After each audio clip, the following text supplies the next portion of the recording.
So, ayan. Kapag papasok tayo sa Eiffel Tower, ayun ang entrada niya. Ngayon, magbabayad muna tayo ng ticket. So, we have to pay some Ticket! entry ticket, entrada. Okay? Okay? Maraming ng ticket na tayo. Kung gabi tayo.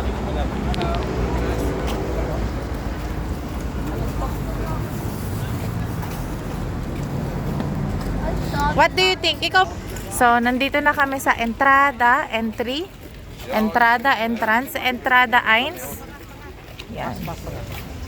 Yan. Ito yung mga presyo ng babayarin.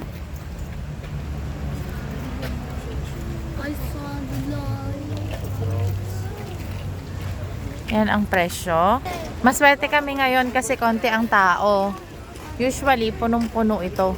Pero ngayon isa weekdays kaya yan. Tinaon talaga namin na weekdays ang Rise para konti ang tao. So kapag weekends dito, sobrang dami na hindi rin comfortable para sa mga bata.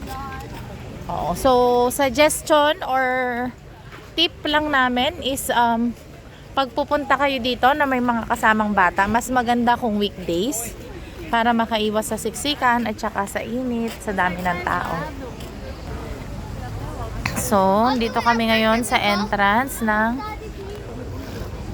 Eiffel Tower. Ayan siya.